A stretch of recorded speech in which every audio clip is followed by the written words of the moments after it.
வணக்கம். கோவை சிங்காநல்லூர் சட்டமன்ற தொகுதிக்கு உட்பட்ட வரதராஜபுரம், நீலிகோணம்பாளையம் பேருந்து நிறுத்தம், SIHS காலனி ஆகிய பகுதிகளில் பாரதிய ஜனதா கட்சியின் வேட்பாளர் அண்ணாமலை அவர்கள் வரதராஜபுரம் மேடு ஸ்ரீ மகாலட்சுமி கோவிலில் சிறப்பு தரிசனம் செய்தார்.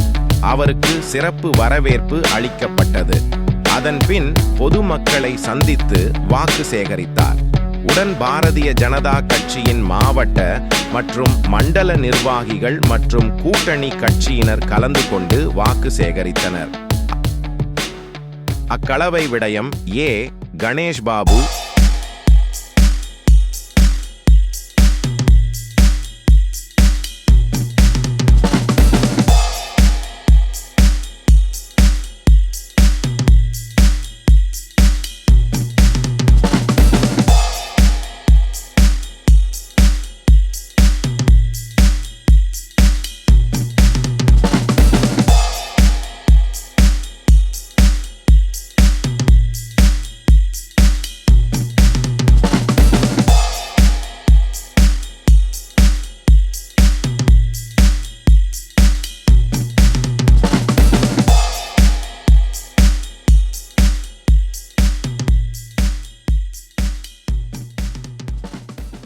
முழுமையாக கடந்த ஒரு 3 மணி நேரமாக நமக்காக இங்கே காத்து கொண்டிருக்கின்றீர்கள்.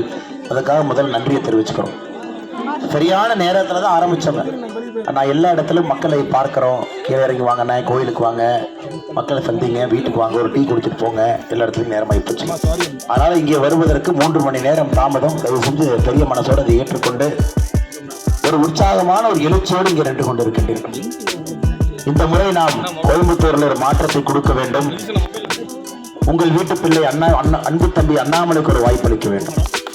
மோடி அவர்கள் நான்கு பாராளுமன்ற உறுப்பினர்களோடு அமரும் பொழுது அதில் எல்லோருக்கும் ரம்ஜான் திருநாள் நல்வாழ்த்துக்களை தெரிவித்து இந்த நாள் இனிய நாளாக இருக்கட்டும்.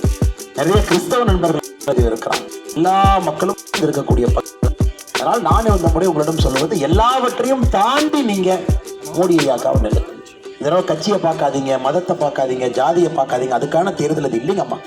இது அதற்கான தேர்தல் இல்லை, இது நாட்டுக்கான தேர்தல். யார் பிரதமராக வர வேண்டும் என்பதற்கான தேர்தல். அதனால் நிச்சயமாக நீங்கள் மோடி ஐயாவின் பக்கம் நிற்க வேண்டும். உங்கள் அன்பு தம்பி, உங்கள் வீட்டு பிள்ளை அண்ணாமலையோடு நீங்கள் நிற்க வேண்டும். தாமரைக்கு நீங்கள் வாய்ப்பளிக்க வேண்டும். ஏப்ரல் 19ஆம் தேதி என்கின்ற ஒரு அன்பான வேண்டுகோளை வைத்து, அக்கா SIHS காலனி மக்கள், அக்கா